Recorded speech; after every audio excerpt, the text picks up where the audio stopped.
Okay? So now from here, I'm going to shoot this leg forward, pull him up, load him onto the leg, and then you kind of mix it up a little bit. Okay? You kind of pretend to go across side, snap them down, then go third line. Alright guys, 3 Tomoe Nages, great for Judo and BJJ. This is one of those things that's like a hybrid move, great for both. We're going to talk about the actual throw and what happens if we fail at it. And the fail part, the name of the guy. Number 1 at failure. Yeah. Right here. This is the success, this is the failure. Alright, so I selected a lot of different types of Tomoe Nages. I selected these 3 because they work really well together. And then we're going to have 3 directions, okay? 2 Yoko Tomoe Nages and 1 back. Yoko means side Tomoe Nages, so we're going to go 1 to the left, 1 to the right, 1 to the back. And then the 1 to the left and right, I chose 2 different types, okay, right? Just so it's very useful for you guys. All right, hips are further back. We're gonna go Yoko Tomoe Nage to the sleeve side, this way, okay? What we wanna do is align our toes to the middle of the belt and attack that back hip so the pelvis can't turn. We're gonna go step, we're gonna put the foot in the back, we're gonna go underneath, tip your opponent over, and then you can kind of go scoop right underneath. A very, very simple Tomoe Nage. I've done this multiple times. You could actually type in Tomoe Nage on YouTube and then there's a million of them. So I don't want to get too far in depth, okay?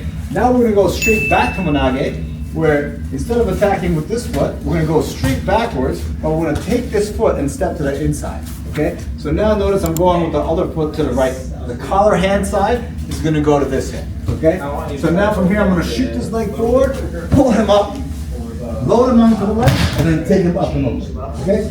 You can also do a back roll, and end up on top of your opponent as well. Okay, so we have 2 now. The third one is going to be a Yoko Tomoe Nage, but I like to call it a cross-body Yoko Tomoe Nage. Now we're going to kind of enter very similarly this way, but we're going to go to our side, and then we're going to pull our opponent across our body this way. Okay? So before we went Yoko Tomoe Nage here this way, now we're going towards the lapel side, but we're going to bring our opponent's body forward and to the side. Okay, so now we're going to go here, post, and now we're going to okay? So now we have 3 different types of Yoko Tomoe Nage, or Tomoe Nage period. And then if you want to put it together, you could take the straight back Tomoe Nage, you could circle drive, make it look like you're going to go for a straight back Tomoe Nage. You can go to the Yoko Tomoe Nage, going to the right, and then you kind of mix it up a little bit. Right? You kind of pretend to go across side, snap them down. Okay, we'll just do a couple of those. Okay, now we're going to go adjusting, sitting the toe cheek.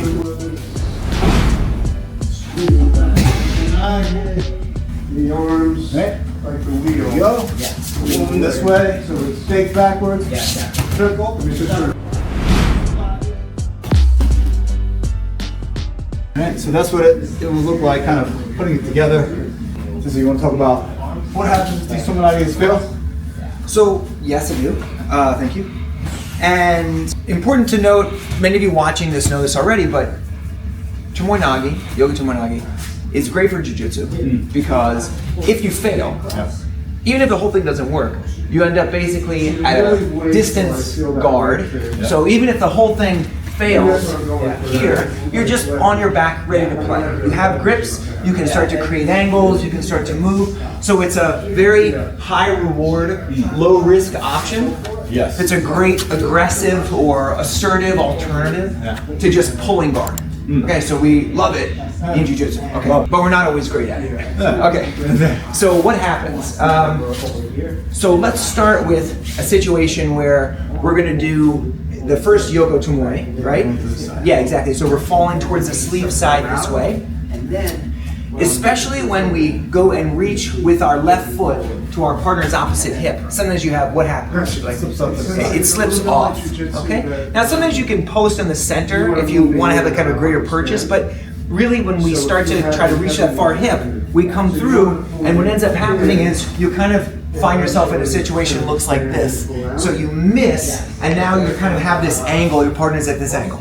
So one option here, if possible, is to kind of square back up. Okay, so sometimes you can kind of readjust and pull your body back through, and then from here, now that you've got a foot on your partner's hip, you can sometimes even come back and hit a Tomoe Nage up over the top again. But another kind of more a little bit more unorthodox option after you miss here, especially if your partner's head is low, is to look to strangle using a kanto choke. Okay, so what happens here? We focus on taking our right arm low, okay, just underneath our partner's chin, so we don't want to have it up here by our partner's head, we're going to come low. And then we take this right leg and we cast it up and over the top. As it comes through, we focus on making a very heavy connection with our right leg. We're pulling down, and then we're pulling here with our right arm. The best situation is one where your partner kind of drops down here, and you can hip out and pummel this leg through. If you can get to this position where your right leg is hooked underneath your partner's leg, and you have your leg across your partner's back of their neck with your hamstring, now you're ready to go. You can see we have a tremendous amount of pulling power here. We're not just pulling from this position, we're also kind of squaring up and pulling for the finish, okay? So you have a very, very nice alternative, whether it's kind of conservative squaring back up or you got the kanto choke. Okay, number 2, second Yoko Tomoe. Yep. Across to the opposite side. Okay, so this one you don't kind of cross body situation. So same thing, except this time we're moving out in this direction. Yes. Okay, the right foot is going to come up, and instead of, we're going to post here, but our goal is to kind of take our partner across in this direction. So if possible, we'll pull, is this a Korean, the Koreans like to block this leg? Yeah, okay, so same thing. Okay, so here, as we go, we start to look to take our partner across, but this distance is not right. You can see Sensei's head is kind of far back. I didn't do a good enough job pulling him up over the top, and so he sinks his weight here. So when your partner sinks their weight in this position, now is a great time to take this left leg, and you can pummel it back through. Once you pummel it through, you can put your knee behind your partner's leg, bring your partner forward, and now we're in an ashigarami variation. We can take the far foot off of our partner's hip by pushing their leg out slightly, pummeling it through, and now we're in a great attacking position for all the leg entanglement stuff that we want to do. You could scoop inside and start to lift and knock your partner down in this direction, or you can go up over the top and start to look to knock your partner down into straight ankle locks, but there are a lot of good things you can do from here. This is great when your partner sinks their weight back and you don't do a good enough job of your head forward. Straight back to one? Yes. Okay, now from here. When we go for straight back Tomoe, a lot of times what happens is the guy sees it coming and they sink their weight back. So you step in, you post, and you're sitting here trying to pull, and it's not working. Okay? And once again, you can see the big issue is I did not do a good enough job bringing his head forward. His hips are way back. There are a ton of really great options from here. One of the best is to simply change angle and reach here to control your partner's foot at the heel. The left foot, which was on the inside originally to try to bring our partner forward, that's going to go here to your partner's hip. Then the foot that you had posted on the far hip now comes down either to the knee or to the ankle. And we have one of the highest percentage sweeps in all of jiu-jitsu, tripod sweep. We're going to pull with this hand, push with this leg, and lift with our opposite leg here to knock our partner down. Now from here we're up on top, we're ready to drop the knee, cut the elbow, and you're in a position to pass. So we have 3 really great sacrifice throws for jiu-jitsu, and then if they fail, they leave you in places where you can continue to attack, you know? Oh, that's amazing. Yeah, really good. I suggest this to all jiu-jitsu guys to kind of go for Tomoe Nage, so then you miss, and then now you just pull guard essentially. No. Right? With a little bit of extra, like, I'm also trying to throw you kind of a situation. Yeah, you know? Yeah, that's very good. Hopefully this was helpful. Also, I'm going to link your channel down below. Check it out, Sensei Glick.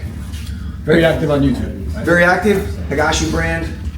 We're always working on it. All that stuff, Higashi.com. There's a million things now. All right, So many things. keep it up. Thank you.